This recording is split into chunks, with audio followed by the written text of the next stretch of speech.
अब बच्चों हमारा जो नेक्स्ट टॉपिक है वो एल्कीन है। तो एल्कीन के अंदर वही जो हमने पीछे एल्केन में किया था वही सब कुछ हमें करना है। Preparation, properties, physical, chemical, application, conversion and test. तो टेस्ट जो है मैं आपको एल्केन, एल्कीन, एल्काइन का सबका एक साथ ही बताऊंगा क्योंकि वो कंपैरेटिव स्टडी होती है। तो अभी हम एल्कीन शुरू करते हैं। तो एल्कीन में पहला पार्ट आ गया हमारे पास प्रिपरेशन। तो प्रिपरेशन में पहला रिएक्शन है RX plus alcoholic QH gives you alkene plus KX plus H2O। तो देखिए यहाँ पे KX निकल रहा है, हेलोजन निकल रहा है, वाटर निकल रहा है। तो D मतलब जो होता है केमिस्ट्री में वर्ड रिमूवल, हटाना। तो रिएक्शन बन गया डिहाइड्रो हेलोजिनेशन। मतलब D में आपने निकाला है हाइड्रो वाटर, हेलोजन, एक हेलोजन निकाला है यहाँ से X। तो रिएक्शन का नाम हो गया डिहाइड्रो हेलोजिनेशन। तो इस रिएक्शन में ये मिलेगा आपको RX plus alcoholic KOH gives you alkene plus KH plus H2O। अब इसका हम एग्जांपल देखते हैं कि ये HCH3 है, मैंने जानबूझ के गलत रखा हुआ ताकि आपको समझ में आ जाए कि कौन सा H यहाँ से निकल रहा है। तो इसमें ये CH3 CH2 Cl आपके पास, मैंने 2 कार्बन का लिया है। जब इसमें हम एल्कोहलिक QH डालेंगे तो ध्यान रखिए K हमेशा हाइड्रोजन से रिएक्ट करेगा और OH है जिस जगह पे Cl लगा हुआ है, यानी कि X लगा हुआ है, उससे नेक्स्ट वाले कार्बन से एक हाइड्रोजन लेके वाटर बना देगा। तो पीछे आपके पास बचेगा CH2 और CH2 तो ऑटोमेटिकली इसमें डबल बॉन्ड आ जाएगा कार्बन की वैलेंसी चार्ज करने के लिए, और प्लस KCl प्लस H2O।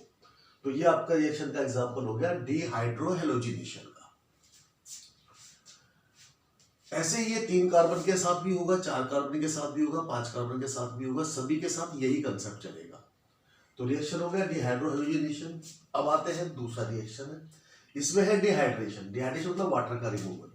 तो किसी भी अल्कोहल में जब आप कंसंट्रेट H2SO4 डालते हैं 433 केल्विन के प्रेजेंस में, तो वो आपको उतने ही कार्बन का एल्कीन प्लस वाटर दे देगा। अब इसको रिएक्शन को देखते हैं हम।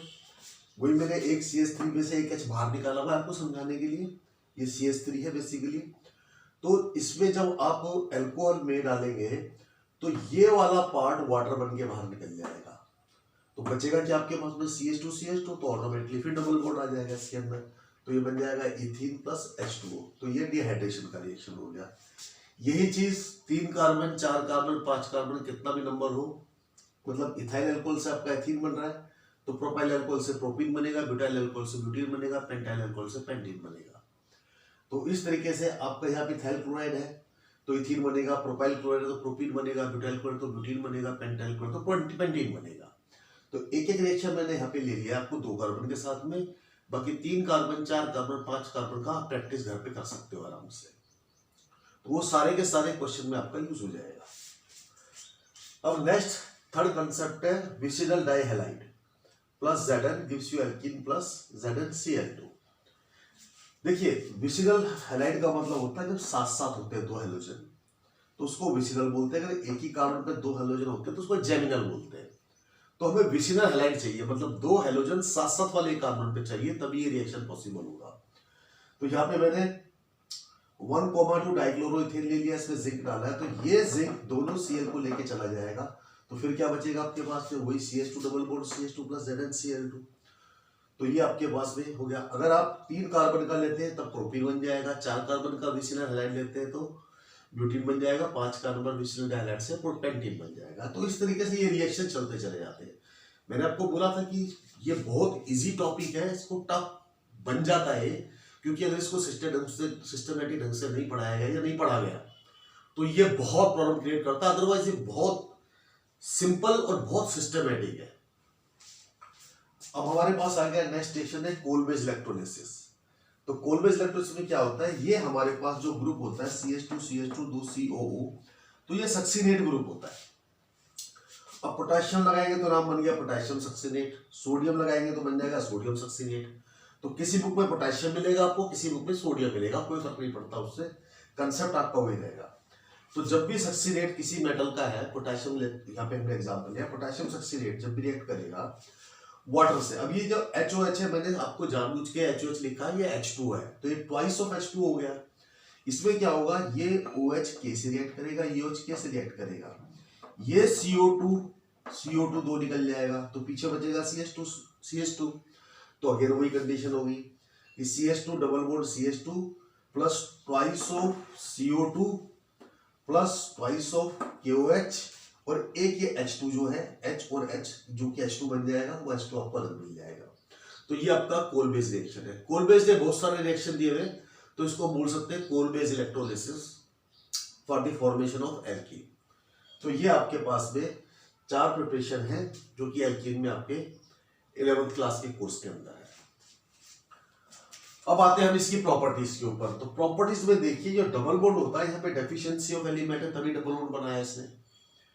तो अगर इसमें ये अगेन H2 है, मैंने इसको HS की 2 फॉर्म में लिखा हुआ है समझाने के लिए कि कौन सा H कहां पे गया है।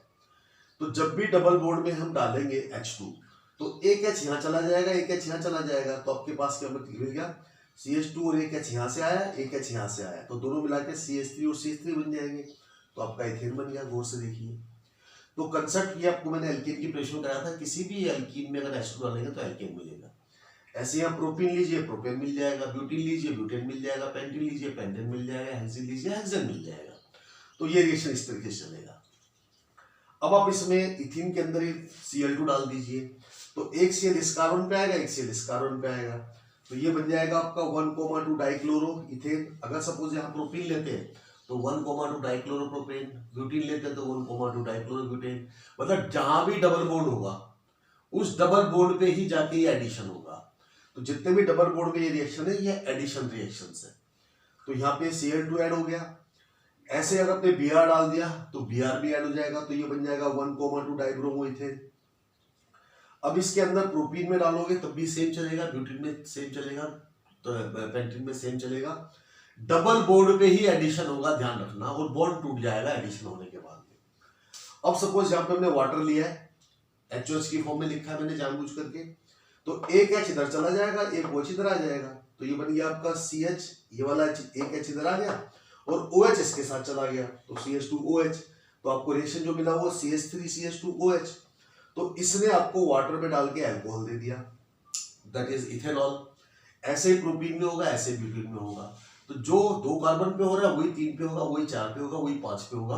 तो आपके पास क्वेश्चन डिफरेंट आ सकते हैं, लेकिन कंसेप्ट आपका ये रहेगा। ऐसे आप इसमें डाल दीजिए HBr, तो एक H यहाँ जाएगा, एक Br यहाँ आ जाएगा, तो मिलेगा आपको 1 ब्रोमोप्रोपेन। ऐसे आपने HCl डाला इसके अंदर, तो एक H इधर आ जाएगा, एक Cl इधर आ जाएगा, तो मिल गया आपको CH3CH2Cl, दैट इज 1 क्लोरोइथेन, और सिंपली क्लोरोइथेन, और इथाइल क्लोराइड कॉमन नेम में। ऐसे आपने HI डाला तो ये आपको वही मिल जाएगा CH3CH2I, तो ये आयोडोइथेन हो गया। इस तरीके से डबल बॉन्ड के ऊपर सारे एडिशन रिएक्शंस आपके बन जाएंगे। अब बच्चों देखिए, एल्कीन में जो है आपको पहला नोट करना है। पहला नोट क्या है कि अगर आपके पास ये दोनों हेलोजन बीच में होते हैं, विसिनल हेलोजन है, तो अगर आप वहां पे जिंक डालते हैं तो ये आपका जो डबल बॉन्ड है ये उन दोनों हेलोजन के बीच में ही बनेगा। ठीक है, तो हेलोजन यहाँ पे 2 और 3 पोजीशन पे है, तो डबल बॉन्ड भी आपको 2 और 3 पोजीशन पे मिलेगा, ZnCl2 निकल जाएगा। तो ये 2,3 डाइक्लोरोब्यूटेन से आपको 2 ब्यूटीन मिलेगा ZnCl2 के साथ में। अगर आपका ये 1 और 2 पे होता तो डबल बॉन्ड यहां बनता, 2 और 3 पे तो यहां बनेगा। तो ये एक कंसेप्ट हो गया कि डबल बॉन्ड वही बनेगा जहां पे 2 हेलोजन है, उन दोनों के बीच में डबल बॉन्ड बनेगा, ये आपको ध्यान रखना है। तो ये पहला नोट हो गया आपका। दूसरा नोट इसी में एक्सटेंशन है कि अगर ये 2 हेलोजन अलग अलग पोजीशन पे है, डिफरेंट है, तो जहां पर ये होंगे तो ये वाला एंड इस वाले एंड से जुड़ जाएगा आकर के Zn के प्रत्यस में, तो ये Cl निकलेगा ZnCl2 के साथ में, लेकिन ये एंड जिस जगह हेलोजन होगा वो एंड आपस में जुड़ जाएंगे। तो ये आपके पास में ये एंड जब इससे जुड़ेगा तो ये आपको साइक्लोप्रोपेन दे देगा, प्लस ZnCl2 मिल जाएगा आपको। तो इस तरीके से आपको अब ये साइक्लोएल्केन अल्काइन की प्रिपरेशन प्रॉपर्टी तुम्हारे कोर्स में नहीं है, लेकिन मैंने सिर्फ समझाने के लिए कि हेलोजन की पोजीशन अलग अलग होती है तब क्या होता है। तो आपको ध्यान रखना है कि पहला है कंसेप्ट, पहला नोट क्या है कि जहां 2 हेलोजन होंगे उनके बीच डबल बॉन्ड बनेगा। तीसरा, अगर हेलोजन अलग अलग है तो साइक्लो कंपाउंड की फॉर्म में चला जाएगा। तो ये आपको देगा साइक्लोप्रोपेन और ये देगा आपको 2-ब्यूटीन ZnCl2। तो ये आपका एक नोट था। एक नोट और है इसके अंदर, सेकंड नोट जो है, यहां पे हेलोजन सपोज कॉर्नर की जगह, अगर कॉर्नर पे होता तो फिर तो सीधा बन जाता है इन दोनों के बीच में डबल बॉन्ड, लेकिन सपोज ये बीच में है और आपने एल्कोहलिक क्योच डाला है, तो डबल बॉन्ड जो है वो आपको जिस तरफ ज्यादा कार्बन है उस तरफ जो बनेगा उसको मेजर क्वांटिटी बोलते हैं। तो 11-12 में तो मेजर क्वांटिटी को ही काउंट करते हैं, बट कंपटीशन में माइनर भी करना पड़ता है। तो डबल बॉन्ड उस तरफ बनेगा जिस तरफ ज्यादा कार्बन है। तो डबल बॉन्ड यहां देखिए इसमें इस तरफ बना, ज्यादा कार्बन है क्योंकि यहाँ पे 2 कार्बन है, यहाँ पे 1 कार्बन है, तो ये डबल, जिस तरफ ज्यादा कार्बन है उस तरफ डबल बॉन्ड बना है। प्लस KCl प्लस H2, बाकी कंसेप्ट सेम वही है कि हाइड्रोहाइड्रोजनेशन का। तो इसको हम बोलते हैं मेजर क्वांटिटी, मेजर मतलब ज्यादा, और जो इस तरह बनता है वो माइनर क्वांटिटी, मतलब बहुत थोड़ी सी क्वांटिटी होती है। तो इसमें 2 मेजर माइनर बनेंगे। तो 11th में आपको याद रखना है कि ये बनेगा, कंपटीशन में दोनों बनेंगे, ध्यान रखना इस चीज का। ऐसे ही एल्कोहल के साथ होगा, कॉर्नर पे है तो यहां बनेगा जैसा कि हम पहले कर चुके हैं, लेकिन अगर ये बीच में तब भी ये उस तरफ ही बनेगा मेजर क्वांटिटी, जिस तरफ ज्यादा डबल बॉन्ड है। तो यहाँ भी ये चीज बनी है, देखिए आपको, ये माइनर क्वांटिटी है। तो इसके लिए स्टेटमेंट आती है कि double bond will form towards the side having maximum carbon. तो जिस तरफ मैक्सिमम कार्बन होंगे उस तरफ डबल बॉन्ड बनेगा, और इसको बेटा बोलते हैं सेट-जेफ रूल। ये सेट-जेफ रूल बड़ा इंपॉर्टेंट है, बाद में आपको यूज होगा जब आपको पोजीशनिंग चेंज करनी होगी डबल बॉन्ड की, तब ये आपको वहां पे काम आएगा। तो अगेन डबल बॉन्ड उस तरफ बनेगा जिस तरफ ज्यादा कार्बन है, वो आपका मेजर पोर्शन होगा। तो अब मेजर को ही काउंट करके चलते हैं। तो ये हो गया आपका सेट-जेफ रूल। तो ये आपका हैलाइड में भी हो रहा है और ये आपका एल्कोहल में भी हो रहा है। ये आप रिएक्शन देख लीजिए, डबल बॉन्ड बीच में बन रहा है, डबल बॉन्ड बीच में बन रहा है क्योंकि इस तरफ ज्यादा कार्बन है। तो ये आपको सेट-जेफ रूल के अंदर में आता है। नेक्स्ट पार्ट क्या है, आईयूपैक के अंदर ध्यान रखिए, जब भी हम कोई भी कंपाउंड लिखते हैं, कोई भी फॉर्मूला लिखते हैं, तो पहला कैटायन होता है, दूसरा एनायन होता है हमेशा। फर्स्ट वाला कैटायन, दूसरा एनायन। जैसे यहाँ पे H कैटायन है, ये एनायन है I, यहाँ पे H कैटायन है, Cl एनायन है, कैटायन एनायन, कैटायन एनायन। इस तरीके से हमेशा ये आईयूपैक का रूल है, इसको कोई चेंज नहीं कर सकता। अब इसमें आप ध्यान रखिए कि सपोज यहाँ पे कोई आपके पास कंसेप्ट है, तो उसमें एक स्टेटमेंट आती है बड़ी अच्छी कि डबल बॉन्ड के साथ में negative part will go to the carbon having least means minimum number of hydrogen. इसको मार्कोनिकोव रूल बोलते हैं। तो देखिए कि डबल बॉन्ड में जब एडिशन होगा तो नेगेटिव पार्ट उस कार्बन पे जाएगा जिसमें कम से कम नंबर ऑफ हाइड्रोजन हो कार्बन के साथ में, इसको मार्कोनिकोव रूल बोलते हैं। अब इसका एप्लीकेशन देखते हैं। यहां पर आपने HI लिया, HI नेगेटिव है, तो ये बीच वाले कार्बन पे कम हाइड्रोजन है, एक ही हाइड्रोजन है यहाँ पे, तो ये नेगेटिव पार्ट बीच वाले पे जाएगा, तो ये आपको देगा 2 आइडोप्रोपेन। ऐसे आपने HCl लिया तो नेगेटिव पार्ट फिर मार्कोनिकोव रूल को फॉलो करेगा, तो 2 क्लोरोप्रोपेन। ऐसे HOH वाटर है आपके पास में, तो OH नेगेटिव पार्ट होता है, तो OH आपको फिर मार्कोनिकोव रूल फॉलो करेगा, तो कम हाइड्रोजन वाले पे जाएगा, तो ये देगा आपको 2 प्रोपेनॉल। ऐसे आपका HBr है, तो ये मिनिमम बीच में जाएगा, तो ये देगा 2 ब्रोमो प्रोपेन। तो ये आपको कहां काम आएगा, जब आप पोजीशन लिखेंगे ना कि propane to 1 chloropropane, propane to 2 chloropropane, तो उस कंडीशन में ये आपको जब पोजीशनिंग चेंज करनी होगी तो ये रूल आपको बहुत जरूरत पड़ेगी। तो ये सारे के सारे आपके 1 2 3 4 4 मार्कोनिकोव के एग्जांपल्स हैं। तो दिस इज मार्कोनिकोव रूल। अब इसमें एक चीज और आती है कि अगर ये सिर्फ HBr के साथ होता है और किसी के साथ नहीं होता, ध्यान रखिए कि HBr और पेरोक्साइड के साथ ही जो रिएक्शन होगा तो उसमें उल्टा हो जाएगा कि इसमें जो H पार्ट है वो उधर जाएगा जहां पे कम हाइड्रोजन है। ध्यान रखिए, सिर्फ नोट लिखा हुआ है कि ओनली विद HBr और इन दी प्रेजेंस ऑफ पेरोक्साइड, तो यहां पे उल्टा हो जाएगा, H उस कार्बन पे जाएगा जिसपे कम हाइड्रोजन है, तो ये Br आपका अब 1 पे चला जाएगा, और इसको बोलते हैं हम एंटी मार्कोनिकोव रूल। इसी का नाम है पेरोक्साइड इफेक्ट, इसी का नाम है क्रैश इफेक्ट। एक ही चीज के 3 नाम है। तो आपके पास क्या आ गया, एंटी मार्कोनिकोव रूल हो गया, पेरोक्साइड इफेक्ट हो गया, क्रैश इफेक्ट हो गया, जिसमें आपको Br सिर्फ Br के साथ होगा, ध्यान रखना इस चीज को। बाकी सबके साथ में आपका मार्कोनिको फ्लूइड चलेगा। Negative part will go to the carbon, negative part उस कार्बन पे जाएगा जहां सबसे कम हाइड्रोजन है। तो ये मार्कोनिको फ्लूइड हो गया। Br है, पेरोक्साइड नहीं है, तो मार्कोनिको फ्लूइड फॉलो करेगा। लेकिन Br के HBr के साथ में अगर पेरोक्साइड आ गया, फिर ध्यान रखिए कि सिर्फ HBr के साथ में और किसी के साथ में, मतलब इनके साथ कभी भी एंटी मार्कोनिको फ्लूइड फॉलो नहीं करेगा। आयोडीन के साथ, क्लोरीन के साथ में, OH के साथ में, ये सिर्फ Br के साथ करेगा, वो भी पेरोक्साइड की प्रेजेंस में। तो ये बनेगा आपका 1 ब्रोमोप्रोपेन, और इसको बोलते हैं anti Markovnikov fluid, peroxide effect और क्रैश इफेक्ट। ये आपका कंसेप्ट हो गया, इसको ध्यान रखें। और बच्चों जो नेक्स्ट प्रॉपर्टी है हमारे पास एल्कीन की, उसमें आप देखिए हेडिंग है ओजोनोलिसिस, मींस किसी भी एल्कीन का रिएक्शन आप ओजोन से करेंगे। जब आप किसी भी एल्कीन में ओजोन डालते हैं तो ये बीच का आपका डबल बॉन्ड टूट जाता है। याद रखिए हमेशा कि ओजोनोलिसिस जब भी होगा वो एल्कीन के डबल बॉन्ड पे ही होगा, बाकी जितने भी आसपास जितने भी कार्बन लगे हुए उस पर कोई इफेक्ट नहीं पड़ेगा। तो वो कैसे होता है, आप देखिए कि अगर आपने ओजोन लिया तो ओजोन ने डबल बॉन्ड को तोड़ के इन दोनों कार्बन के बीच में अपने आप को एडजस्ट किया। अब हर हाथ में कार्बन की वैलेंसी 4 है और ऑक्सीजन की 2 है, तो ये आपका एक ऑक्सीजन यहां पर, एक यहां पर, एक यहां पर। तो जिस कंपाउंड में ओजोनोलिसिस होता है उससे जो बनता है उसमें वर्ड लग जाएगा ओजोनॉइड। अगर ये इथीन से बना है तो ये कंपाउंड बनेगा इथीन ओजोनाइड, प्रोपीन से बना है तो प्रोपीन ओजोनाइड, ब्यूटीन से बना है ब्यूटीन ओजोनाइड। मतलब जिस कंपाउंड से बना है उसके साथ आप वर्ड लिख दीजिए ओजोनॉइड।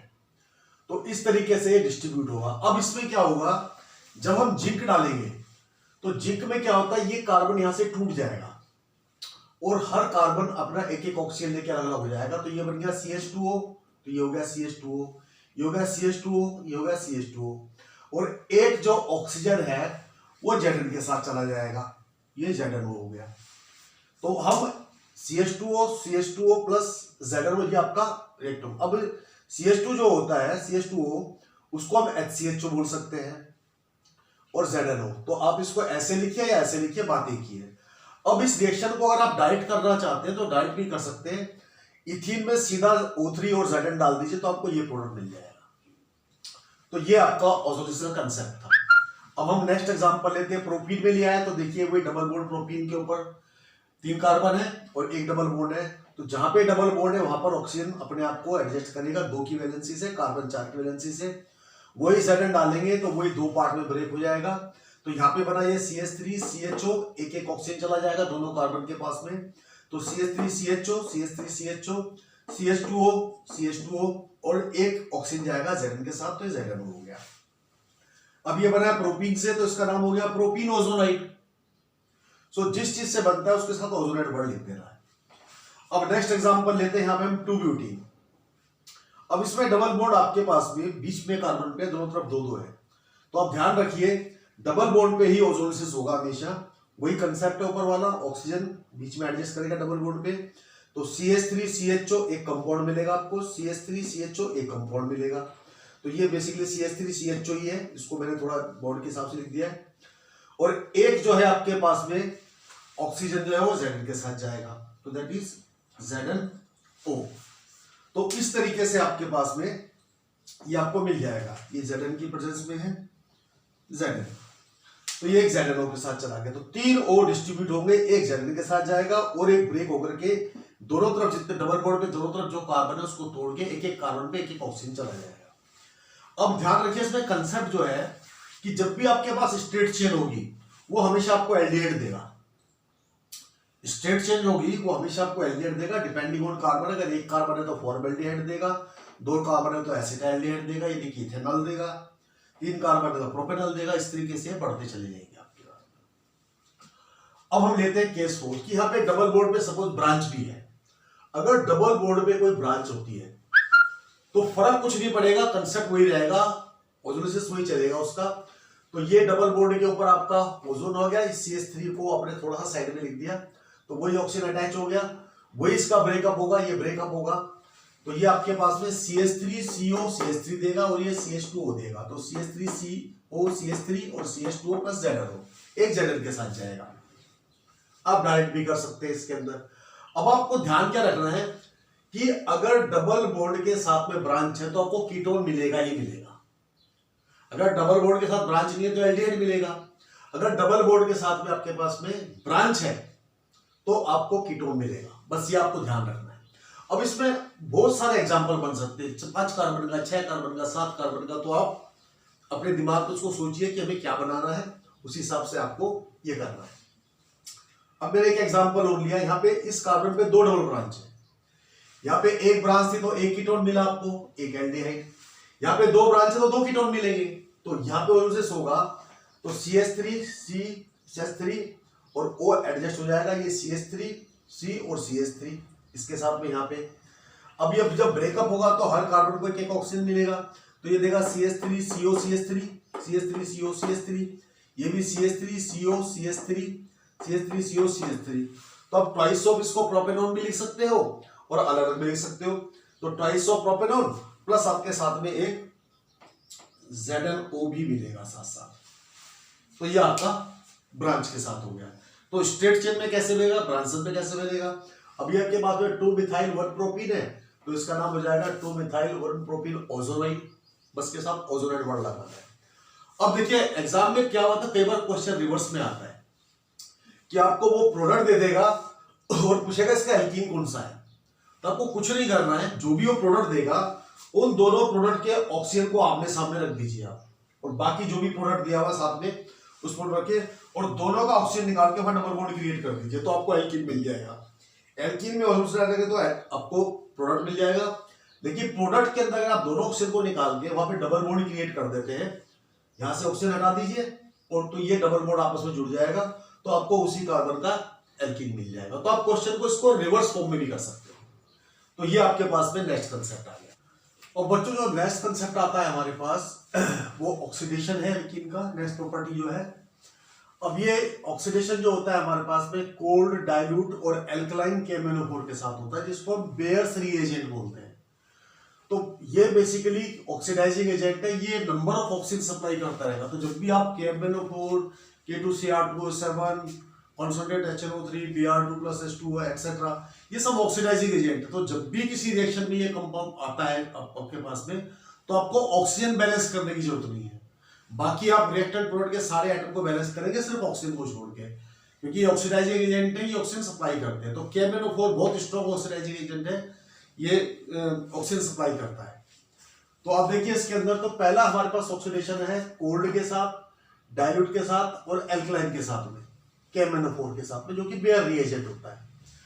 तो इसमें हमारा रिएक्शन में क्या होगा, जो डबल बॉन्ड होगा उस डबल बॉन्ड पे बैलेंस होकर के OH लग जाएगा।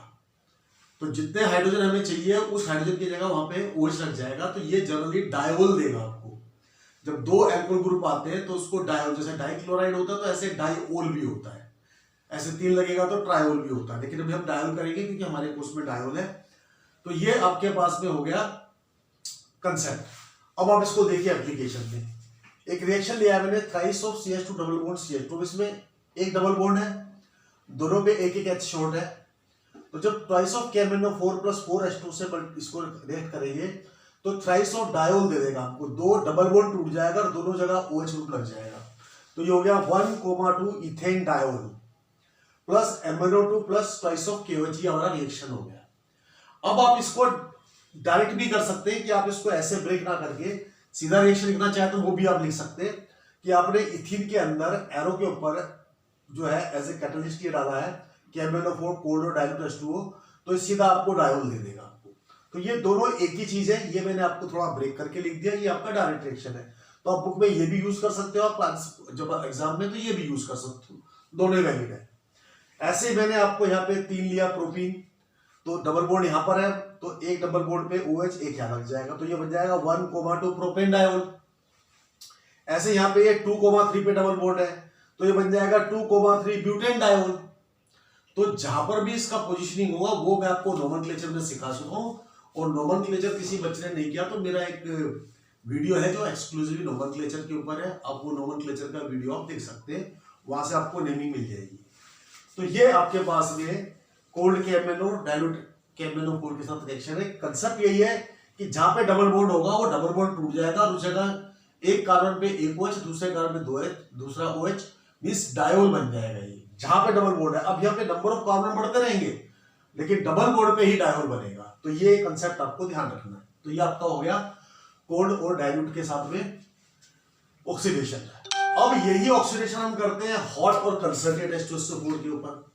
जब हॉट और कंसंट्रेटेड H2SO4 पे करते हैं तो प्रोडक्ट में डिफरेंट मिलते हैं। अब क्या मिलता है, तो मैं आपको 3 कंसेप्ट में सारी चीजें समझाता हूं, आपको रट्टा नहीं मारना पड़ेगा कि अगर कहीं पे कंडीशन ये आती है CH2 के साथ डबल बॉन्ड लगा हुआ है तो हॉट और कंसंट्रेटेड KMnO4 के साथ में ये हमेशा CO2 प्लस वाटर देगा। मैंने कहा था ऑक्सीजन बैलेंस मत करना, तो यहाँ पे ऑक्सीजन को एक वाटर, ऑक्सीजन मिल गया, कार्बन को एक वाटर को, तो ऑक्सीजन बैलेंस नहीं करेंगे KMnO4 के साथ में। तो ये वाला कंपाउंड है, एक कार्बन है तो एक CO2, एक 2H है तो एक वाटर मॉलिक्यूल मिल गया आपको। अब कंडीशन सपोज ये आती है कि आपके पास में RCH डबल बॉन्ड है, यहाँ पे R कोई भी ग्रुप हो सकता है, methyl, ethyl, propyl, butyl, pentyl, सबके साथ कंसेप्ट ये चलेगा। तो ये CH वाला जो पोर्ट है, ये CH वाला ये वाला पोर्शन सिर्फ ये कार्बोक्सिलिक में कन्वर्ट हो जाएगा, बाकी किसी पोर्शन में कोई इफेक्ट नहीं पड़ेगा इसके ऊपर, यह ध्यान रखना। तो आपके पास में जब इस पे डालेंगे हम हॉट KMnO4 तो ये वाला पोर्शन कार्बोक्सिलिक में कन्वर्ट हो जाएगा, ये एज इट इज रहेगा। ऐसे R डबल बॉन्ड R' अगर यहां पर होगा तो ये वाला पोर्शन जो है वो आपका कीटोन में कन्वर्ट होगा, बाकी किसी में फर्क नहीं पड़ेगा, तो ये आपको कीटोन दे देगा। तो आप इस तरीके से इसको ध्यान रख लीजिए। अब आप देखिए इसके अंदर पहला एग्जांपल लेता हूं, A में डबल बॉन्ड यहां पे लगाया मैंने। अब आप इसको डबल बॉन्ड को देखेंगे गौर से तो दोनों के पास में आकर के हमारे पास ये भी CH2 डबल बॉन्ड पोजीशन आ गया, CH2 डबल बॉन्ड पोजीशन, तो ये दोनों ही हमारी इस कैटेगरी में आ गए। जब इस कैटेगरी में आ गए तो ये हमारे दोनों हॉट KMnO4 की प्रेजेंस में दोनों ही CO2 और H2 में कन्वर्ट हो जाएगा। ये कंसेप्ट हो गया। अब दूसरे रिएक्शन पे आते हैं B के ऊपर। सपोज यहाँ पे CH3 CH double bond CH2 है, अब बीच में डबल बॉन्ड को देखिए ब्रेक करके, तो ये CH3 CH डबल बॉन्ड और ये CH2 डबल बॉन्ड, मतलब एक हमारा ये वाला CH2 डबल बॉन्ड इस कैटेगरी में आ गया और ये हमारा RCH डबल बॉन्ड इस कैटेगरी में आ गया। तो अब क्या करेंगे, इस वाले पोर्शन को देखेंगे, इसके हिसाब से तो COH बनाएगा, तो ये बना देगा आपका CH3COH plus CO2 plus water, क्योंकि ये वाला CO2 वाटर में कन्वर्ट होगा। अब आप डबल बॉन्ड की पोजीशन मैंने शिफ्ट कर दी है नेक्स्ट एग्जांपल में। तो डबल बॉन्ड की पोजीशन शिफ्ट किया तो आप गौर से देखिए ये आपका यहाँ पे टूट रहा है, तो ये दोनों CH3 डबल बॉन्ड ये इस कैटेगरी में आ गए, तो ये भी ये आपका बन जाएगा कार्बोक्सिलिक एसिड, और ये आपका जो है CH2O इस कैटेगरी में आ गया, तो ये बन जाएगा CO2 प्लस वाटर। तो आपका प्रोडक्ट क्या होगा, CH3COH plus CO2 plus water. अब नेक्स्ट कंसेप्ट देखिए, डबल बॉन्ड बीच वाली पोजीशन पे आ गया। अब इसके अंदर आपके पास में ये CH3CH double bond CH3CH double bond ये दोनों इस कैटेगरी में आ गए, तो दोनों ही कार्बोक्सिलिक बन जाएंगे। तो आप लिख सकते हैं CH3COH इसके लिए और CH3COH इसके लिए, और इसको इकट्ठा भी लिखें तो twice of CH3COH acetic acid या इथेनोइक एसिड बन गया आपका ये। अब इसके बाद ब्रांच आती है तो ये कीटोन वाला केस आ जाता है। तो यहाँ पे डबल बॉन्ड आपको देखिए तो CH3C डबल बॉन्ड CH3, मतलब ये RC double bond R' category में आ गया, और ये वाला CH2 इस वाली कैटेगरी में आ गया। तो ये वाला पोर्शन तो आपका जो है इस तरफ वाला तो CO2 प्लस वाटर बनेगा और इस तरफ वाला आपका कीटोन बन जाएगा। तो आपका जो प्रोडक्ट होगा हॉट KMnO4 के साथ में CH3 ये वाला CO कीटोन और ये वाला CH3 एसिटिस। ऐसे ये वाला बचा CH2 डबल बॉन्ड के साथ में, तो ये CO2 प्लस वाटर में कन्वर्ट हो गया। अब नेक्स्ट एग्जांपल लेते हैं, तो ये वाला पोर्शन जो है आपका इस तरफ का ये कीटोन में जाएगा और ये एल्डिहाइड में जाएगा, क्योंकि ये कैटेगरी आ गई ये वाली और ये कैटेगरी आ गई आपकी ये वाली। तो आप देखेंगे इसमें तो ये तो मिलेगा आपको CH3CO CH3 और प्लस CH3COOH। अब इसमें मैंने 2 ब्रांच ले लिए, अब इस दोनों ब्रांच पे डबल बॉन्ड है, अब ये दोनों डबल बॉन्ड वाले हो गए, दोनों में ब्रांच है, तो ये CH3C डबल बॉन्ड CH3 और ये भी CH डबल बॉन्ड CH3 है, तो ये दोनों ही कीटोन बन जाएंगे। तो आपको ये मिल जाएगा CH3CO CH3CO CH3 that is a propanone. तो आप प्रोपेनॉन को आप ऐसे लिख सकते हो ट्वाइस ऑफ CH3CO CH3, ये आपका कंसेप्ट हो गया। अगर आप ये 3 चीज याद रख लेंगे तो आपको रिएक्शन रखने की जरूरत नहीं पड़ेगी। अब यहाँ पे नंबर ऑफ कार्बन कितना भी हो सकता है, यहाँ पे इथाइल, प्रोपाइल, ब्यूटाइल, पेंटाइल कुछ भी होगा, तो आपको कंसेप्ट नहीं चलेगा। तो आप ये कंसेप्ट याद रख लेंगे तो आपको रिएक्शन जो है वो क्लियर हो जाएगी। और बच्चों जो इसमें नेक्स्ट कंसेप्ट है वो कंसेप्ट है आपका पॉलीमराइजेशन। और पॉलीमराइजेशन में आपको क्या करना है कि जब भी आप पॉलीमराइजेशन करते हो किसी डबल बॉन्ड का, तो ये जो डबल बॉन्ड है ये ब्रेक हो जाएगा। और पॉलीमराइजेशन हमेशा डबल बॉन्ड पे होता है, तो ऑक्सीजन और पेरोक्साइड चाहिए उसको, तो आप इसमें ऑक्सीजन और पेरोक्साइड डाल सकते हैं।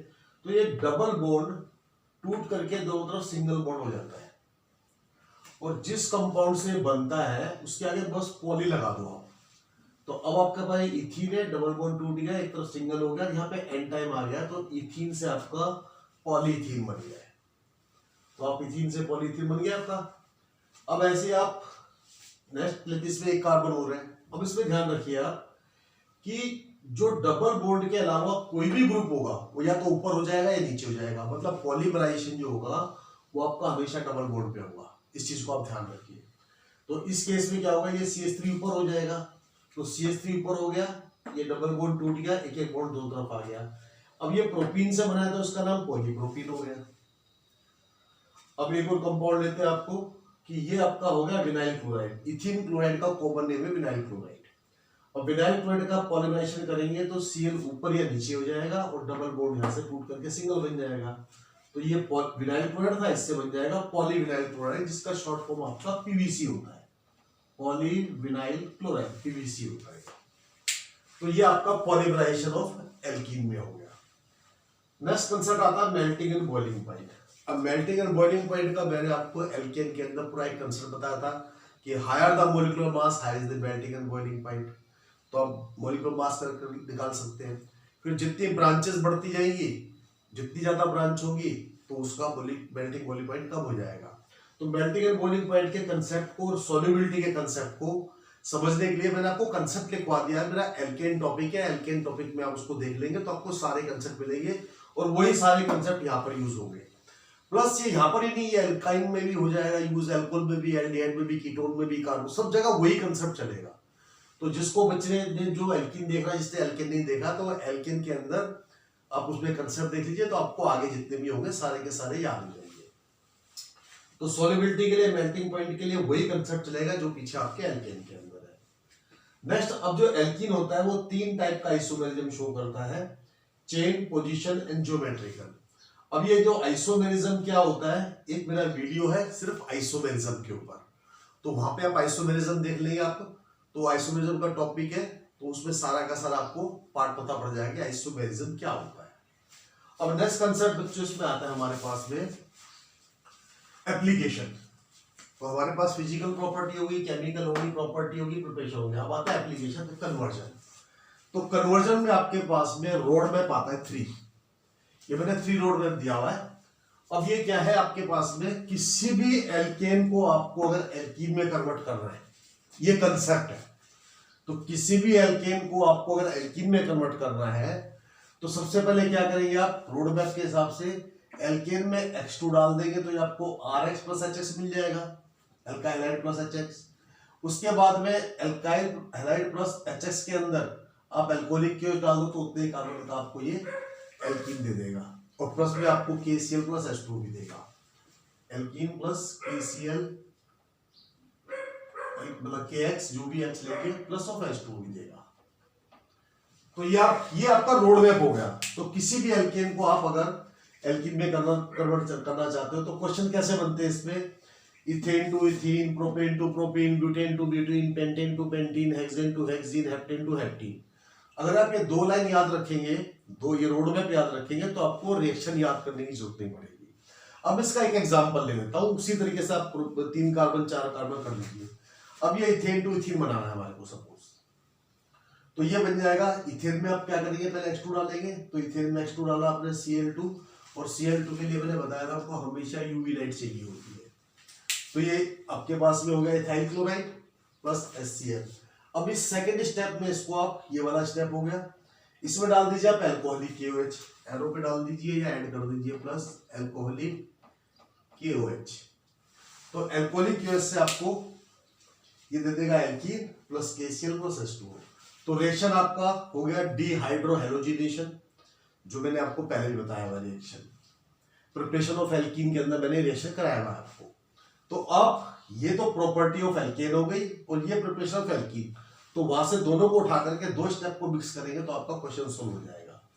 तो कंसेप्ट किसी भी एल्केन को एल्कीन में कन्वर्ट करना है तो पहले एल्केन में H2 डाल के RX बना लो, सेकंड स्टेप में RX में एल्कोहलिक एसिड डाल दो, आपको एल्कीन मिल जाएगा। तो इस तरीके से आप इथेन टू इथेन मैंने बना दिया है। देखिए इसी तरीके से आप propane to propene, butane to butene, pentane to pentene, hexane to hexane, ये सारे बना सकते हैं। अब नेक्स्ट रोड मैप आ गया, आपको एल्केन से एल्कीन तो बनाना है लेकिन डबल करके बनाना है। एल्केन से एल्कीन बनाना लेकिन कार्बन को डबल भी करना है। तो अब क्या करेंगे, पहले एल्केन में H2 डाल देंगे, ये रोड मैप नंबर 4 हो गया आपका। तो एल्केन में H2 डालेंगे तो RX मिल गया प्लस HX मिलेगा आपको, ये पीछे वाला ही कंसेप्ट है। ये कंसेप्ट बड़े सिमिलर है, आप ये रोड मैप जितने भी है ना इसको 1 2 3 4 करके एक चार्ट पे लिख लीजिए और दीवार पे चिपका दीजिए तो आपके हजारों रिएक्शन सॉल्व हो जाएंगे इसमें। तो एल्केन में H2 डालेंगे आप तो RX प्लस HX मिल जाएगा। फिर यहां से आप RX लेंगे तो ट्वाइस ऑफ Na डालेंगे डायथ में, तो RR ये आपका डबल हो गया वुड्स रिएक्शन से। तो जो पीछे एल्केन की हमारे पास जो पीछे रिएक्शन आई थी प्रिपरेशन में, वहां पे वुड्स रिएक्शन था, तो यहां से यहां तक आपने डबल किया है पीछे का। मैं आपको सीक्वेंस एक एक बढ़ाता जाऊंगा तो, लेकिन पीछे का सारा आएगा, उसको ध्यान रखिए। अब ये डबल हो गया, अब डबल होने के बाद में दो स्टेप तो सेम है हमारे पास, तो आपने डबल किया पीछे वाले तरीके से वुड्स रिएक्शन से जो हमने पहले किया था एल्केन में। अब यहाँ पे ये फॉर्मूला लगा दिया, तो डबल करने के बाद आप डालेंगे इसमें H2 इस डबल वाले में, तो वही वापस आपका एल्काहाइड मिल जाएगा। एल्काहाइड में फिर डाल दीजिए आप एल्कोहलिक एच, तो वापस एल्कीन डिहाइड्रो हैलोजिनेशन हो जाएगा, लेकिन इस बार एल्कीन आपको डबल मिलेगा। तो ये आपका कंसेप्ट हो गया। अब सपोज आप एल्डिहाइड से एल्कीन बनाना चाहते हैं, या एल्कोहल से एल्कीन बनाना चाहते हैं, या कीटोन से एल्कीन बनाना चाहते हैं, या कार्बोक्सिलिक से आप एल्कीन बनाना चाहते हैं।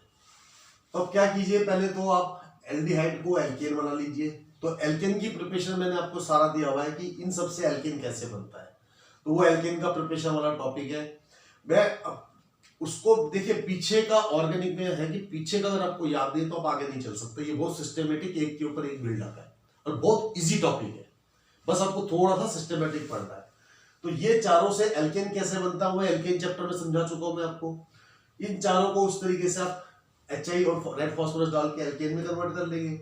जब एल्केन में कन्वर्ट हो जाएगा तो एल्केन से एल्कीन करने का है, तो इसमें एक स्टेप और बढ़ जाएगा आपका, बस इन सबसे एक स्टेप और बढ़ जाएगा और उसके बाद में आप एल्कीन कन्वर्ट कर सकते हैं। ऐसे सपोज इन सब एल्डिहाइड से आपको एल्कीन बनाना, लेकिन डबल कार्बन से बनाना है, तो आप पहले क्या करेंगे, वही एल्केन बनाएंगे और बाकी फिर सारा का सारा रिएक्शन आपके पास ही आ जाएगा नीचे। तो आप इस तरीके से किसी भी ग्रुप को किसी भी ग्रुप में कन्वर्ट कर सकते हैं। तो अब इसमें बहुत सारे क्वेश्चन बनते हैं, तो वो जो बहुत सारे क्वेश्चन हैं मैं अभी आपको दे रहा हूं, आप उन क्वेश्चन को ट्राई कीजिए घर पे बैठ करके, इन कंसेप्ट को सामने रख करके, और जैसे आपका एल्काइन खत्म होगा तो मैं सारी कन्वर्जन का एक वीडियो आपको कन्वर्जन का खाली बना दूंगा, तो उसमें मैं आपको समझाऊंगा कि सारे के सारे रिएक्शंस कैसे होते हैं। वो सिर्फ कन्वर्जन का होगा जिसमें एल्केन एल्कीन एल्काइन का कन्वर्जन होगा, तो ये आप ध्यान रखिए। तो बच्चों जो हमने एल्केन और एल्कीन किया है उसमें से जो पॉसिबल क्वेश्चन जो बन सकते हैं अभी आपके पास में, उन सब क्वेश्चन में देखिए ये आप ट्राई कीजिए। फिर ये सारे क्वेश्चन मैंने बोला था आपको कि एल्केन एल्कीन एल्काइन खत्म करने के बाद में एल्काइन के क्वेश्चन भी डालूंगा इसमें, तो एल्केन एल्कीन एल्काइन में कितने पॉसिबल क्वेश्चन हो सकते हैं वो सारे क्वेश्चन डाल के फिर मैं आपको एक वीडियो से कन्वर्जन की बताऊंगा। तो उस कन्वर्जन के हिसाब से अब ये लिस्ट है, इस लिस्ट को आप नोट डाउन करके रख ले, एक पेज पे नोट डाउन करके रख ले। इसके अलावा किसी बच्चे को और कोई कन्वर्जन जो एल्केन एल्कीन एल्काइन में किसी भी कंपटीशन से या किसी भी आपके स्कूल से या किसी भी इंस्टीट्यूट से आप पढ़ते हो कोई कन्वर्जन नहीं आती है तो मुझे व्हाट्सअप कर दीजिए या मुझे लिंक में डाल दीजिए, कमेंट में डाल दीजिए। कमेंट में मैं आपको क्वेश्चन का जो है उस टोटल वीडियो कन्वर्जन में क्वेश्चन को इंक्लूड कर दूंगा। तो आप फाइंड कीजिए जितनी भी आपके पास में कन्वर्जन आती है, कहीं से भी उठाइए आप, किसी भी कंपटीशन के नोट से, किसी भी इंस्टीट्यूट के नोट से आप मेरे को भेज दीजिए, तो वो क्वेश्चन जब मैं सॉल्व करूंगा उसमें डाल दूंगा। तो ये क्वेश्चंस जो है आपको ट्राई करने घर पे, ये सारे क्वेश्चन वो है जो अब आप कंसेप्ट को यूज करेंगे तो सॉल्व कर सकते हैं। तो पहला क्वेश्चन हो गया ethane to ethene, ethanol to ethene, ethanoic acid to ethene, ethyne to ethene, ethanol to ethene, उसके बाद इथेन टू ब्यूटेन। अब ये डबल हो गया है, ethane to butene, ethanol to butene, ethanoic to butene, ethyne to butene, ethene to butene, propane to propene, propanol to propene, propanone to propene, propanol to propene, propanoic acid to propene, propane to 1 chloropropane, propane to 2 chloropropane, propane to 1 2 dichloropropane, propanone to 1 bromopropane, propanone to 2 bromopropane, propanone to 1 2 dibromopropane, propanoic acid to 1 iodopropane, propanoic acid to 2 आइडोप्रोपेन, propanoic acid to 1 2 diiodopropane, propanoic acid to 2 propanol. Next question is butane to 1 chlorobutane, butane to 2 chlorobutane, butane to 1 2 dichlorobutane, butane to 2 butanol. Next question is butanol to butane, butanol to butene, 1 butene, butanol to 2 butene, butanol to 2 butanol,